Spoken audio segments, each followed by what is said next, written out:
এই আমার ভাইয়ের রক্ত এই বিধান মেনে দেব না।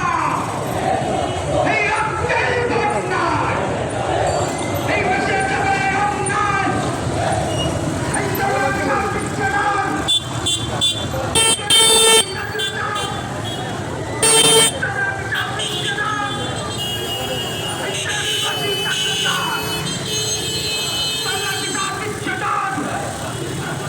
দেশবাসী চাকরি চান।